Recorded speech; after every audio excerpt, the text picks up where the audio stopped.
Olá, grande alma, o Deus que há em mim saúda, o Deus que há em você, dando aqui continuidade, e nós estamos hoje no 10º vídeo dessa empreitada, que é fazer breves comentários, sintéticos comentários dos vídeos do professor Hélio Couto, a fim de que você possa, digamos assim, saborear e provocar em você a curiosidade, e assim você acessar aí o caminho das palestras do professor Hélio Couto para que você possa se desconstruir, se desenvolver ainda mais, porque eu tenho certeza que mal algum fará a você, assim como também nada é tão bom que não possa ser melhorado. Então vamos aqui, deixando a primeira grande observação, que é que eu não falo em nome da equipe do professor Hélio Couto, então aqui são opiniões particulares. E nesse vídeo aqui, nós estamos aqui dando continuidade a esse 10º vídeo, onde ele possui 2 horas e 42 minutos, então já é uma grande, digamos assim, uma grande proeza eu conseguir sintetizar isso em breves minutos, né? Porque são 2 horas e 42 minutos. E esse vídeo, né, é intitulado Akhenaton, né? E aí Akhenaton, né? Então a gente está falando de alguém que viveu há 50 mil anos no Egito, né? Foi um faraó do Egito, o Akhenaton, de Aton, né? Porque naquela época lá no Egito, é bom que você tenha só uma breve, mas você pode pesquisar e jogar Akhenaton, Egito. Naquela época tinham infinitos deuses, né? Era multiplicidade de deuses, ou seja, era uma sociedade politeísta, não tinha só um único deus. E Akhenaton foi o primeiro faraó tocado realmente pela onda, ou seja, pela única onda, pela mesma vibração, que percebeu que todos nós somos iguais e somos regidos por um mesmo Pai. Logo, não há possibilidade de você escravizar, não há possibilidade de você deixar alguém passando fome, não há possibilidade de você realmente deixar nada nem ninguém para fora que não pudesse ter essa possibilidade de se desenvolver e se reconhecer, porque uma pessoa com fome, uma pessoa passando necessidades básicas, fisiológicas do nosso equipamento físico, dessa interface, ela não consegue estar tão premente e latente a necessidade de alimento, de sobrevivência, porque esse corpo, essa interface física, a primeira coisa e mais importante que ela busca como elemental, individual, que a nossa alma,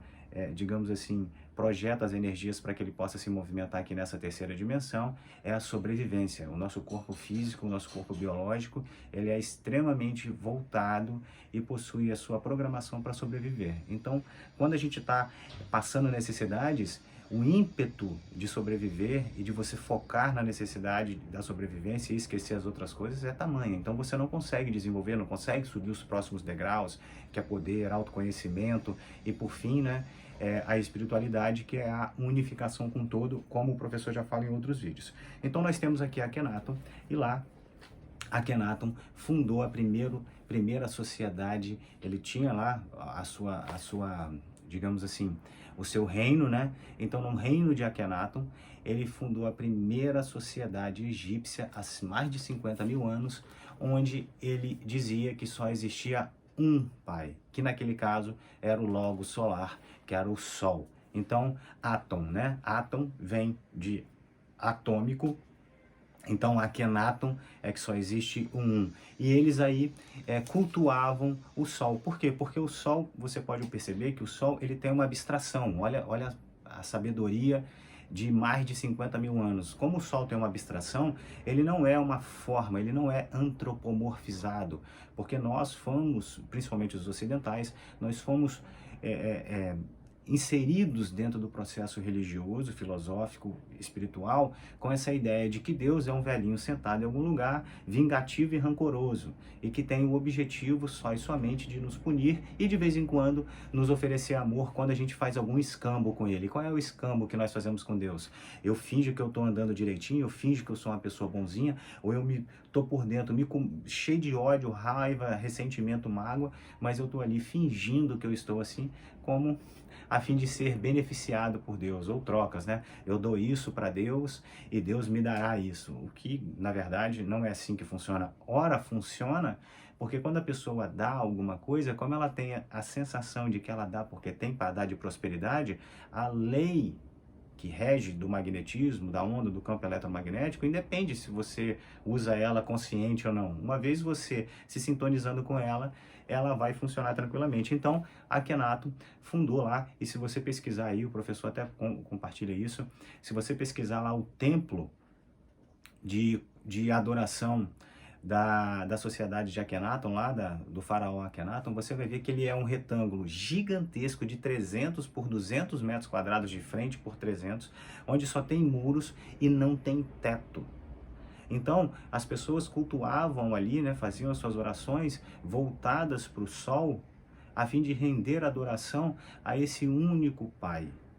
Ou seja, se é um Pai, se o Pai é nosso, todos nós somos irmãos, sem exceção. Na nossa relação, na nossa parentela biológica, eu tenho meu pai, eu tenho minha mãe, eu tenho meu irmão, eu tenho meu filho. Mas quando a gente estabelece uma conexão vertical com a espiritualidade, a nossa relação é sempre fraterna, de irmandade, porque o Pai é um. E aí é importante a gente ter assim, para que a gente possa desenvolver, o professor faz a provocação. Você sente átom dentro de você? Você sente Deus? Você sente a onda? Veja, sentir não é pensar. Quando você pensa e fala, eu acho que eu sinto Deus dentro de mim. Achar já significa que ainda a gente não chegou nesse ponto de unificação. E aqui tem duas formas da gente evoluir, né, que o professor compartilha nesse vídeo. E de fato é isso. Mas isso é tão difícil de fazer, porque exige de nós uma desconstrução tão grande de crenças, exige de nós um desprendimento, exige de nós pequenas mortes em vida do pequeno eu, daquilo que a gente entende como certo e errado, porque nós somos treinados a também ser pessoas vingativas, porque nós também somos o pequeno eu, ou o ego com E minúsculo, ele é extremamente territorialista, né? Então você pode ver, quando alguém te ataca e o seu sistema psíquico, digamos assim, ele observa aquilo como perigo, ele já dispara em você adrenalina, cortisol, ou seja, neurotransmissores estressantes, e já te coloca no modo de lutar ou fugir. Como quando você não pode fugir, você vai e luta. E aí a luta é de muitas vezes através de raiva, xingamento, todas essas coisas. E aqui nós temos aqui, nesse vídeo do professor, duas formas, dois princípios básicos. Simples, nem sempre aquilo que é simples é simplório. Na verdade, tinha Leonardo da Vinci cunhou uma expressão de que a arte da sofisticação é a simplicidade. Então a arte da sofisticação é a simplicidade. Aquilo que é simples não é simplório. Porque muitas vezes, para se chegar àquela maturação de simplicidade, aquilo que você vê óbvio, assim como tem a expressão, digamos, a fórmula de Einstein, energia igual a massa vezes velocidade da luz ao quadrado, ou seja, E igual a mc ao quadrado. Essa simples fórmula e equação demonstra uma complexidade infinita para se chegar nesse resultado último. Então, lembrando, a arte da sofisticação é a simplicidade. Às vezes você vê alguém fazendo algo de forma tão excelente, tão fácil, que você acha que é simples, até que você vai lá e fazer e você toma um verdadeiro capote, porque não é. Então, aqui ele traz duas bases para que você e eu possamos evoluir. Primeira base, alegria. Alegria constante. Alegria com tudo. Tudo, T-U-D-O. Principalmente aquilo que você gostaria que não acontecesse. Porque é fácil eu e você sermos alegres com aquilo que a gente gosta. Agora, devemos observar, será que a gente consegue ser alegre com aquilo que a gente não gostaria que acontecesse? Então é um processo de discernimento, porque a vida ela acontece num constante ritmo de alegria e tristeza. Esse é um constante, esse faz parte da existência, porque essa é a lei do ritmo, né? Que a gente vai falar mais para frente quando falar do vídeo Hermes Trismegistus, que é a quinta lei do Kybalion, né? A lei do fluxo, do ritmo. Então tudo há um ritmo, você precisa entender que, na verdade, a alegria constante seria uma espécie de insanidade, ao passo que quando vêm os desafios, eles nos tornam os nossos próprios mestres, porque é através da dor que a gente consegue direcionar a nossa atenção num determinado foco. Por isso que se diz na filosofia oriental de que, na verdade, que a dor e a doença como um todo, ela é um guru de cada um de nós, porque nos aponta uma direção que deve ser olhada, ainda que nem sempre a gente saiba qual é essa direção. Então, o primeiro pilar do desenvolvimento espiritual é alegria. Segundo pilar, amor incondicional. Amor incondicional. Sem exceção, sem ressentimento, sem mimimi, sem nenhuma coisa. E você vê como é que é difícil, porque agora nesse vídeo, por exemplo, eu estou gravando isso dia 8 de novembro, então você vai ver que, acho que foi ontem de ontem, não sei, aí foi noticiado a morte daquele como é que é? Guilherme de Pádua, que assassinou aquela jovem menina, fez essa atrocidade, né? Há uns anos atrás, a filha da Glória Pérez, né? Então ele faleceu de infarto e as pessoas destilando ódio, destilando ódio. Veja, precisa se entender que o fato de você entender e desenvolver um amor incondicional não significa que a pessoa, que você está passando pano para o erro da pessoa, não significa que a pessoa não vá sofrer as consequências dos seus erros, porque é inevitável. É uma lei, é a sexta lei do Kybalion, que é a lei da ação e reação, é uma lei inevitável, gostemos ou não. Então, o curioso é que por eu e você desconhecermos, pelas pessoas desconhecerem como funciona o universo, que é tudo uma mesma onda, o campo eletromagnético, nós somos seres atômicos. Enquanto não se entender isso, você fica projetando pensamentos de vingança sobre a moral, achando que isso é certo, que Deus não vai compactuar com isso. Veja, não se trata disso. Deus precisa experienciar de todas as formas. Ele não está consciente, digamos assim, dessas ínfimas. Nós somos apenas efeitos de Deus. Então está tudo acontecendo da forma como tem que acontecer. E naturalmente existem leis universais que vão fazer a pessoa se recompor, porque naturalmente vai ser a própria pessoa, eu, você, que vamos sofrer na pele. E ninguém gosta de sofrer, ainda que algumas pessoas precisam chegar ao último, digamos assim, ao fundo do fundo do fundo do poço para que possa crescer. Então são dois pilares que precisam de desenvolvimento. E uma das mensagens é: não precisa sofrer para se desenvolver. Essa ideia de que tem que sofrer, passar décadas, anos de expiação, vidas e vidas e vidas, porque nós somos seres pequenos, etc e tal, essa é uma ideia cunhada para se entender e para se camuflar a nossa verdadeira potência. Você não precisa sofrer para se desenvolver.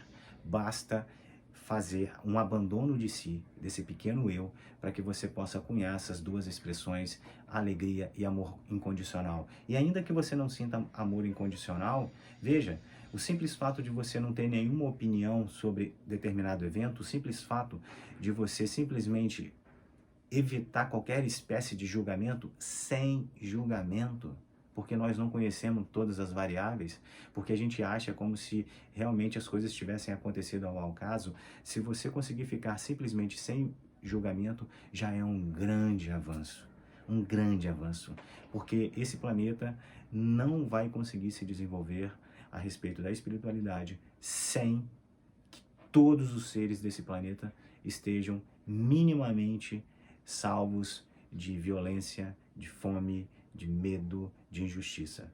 Sem isso, enquanto houver um único sofrimento, ainda assim, todos nós iremos sentir. Por quê? Porque é óbvio. É óbvio. Se nós temos uma única onda, e se nós somos pertencentes dessa única onda, a bolhazinha ou o ser que está lá nessa mesma onda sofrendo, reverbera no nosso campo. Então, cedo ou tarde, nós também já participamos do sofrimento alheio.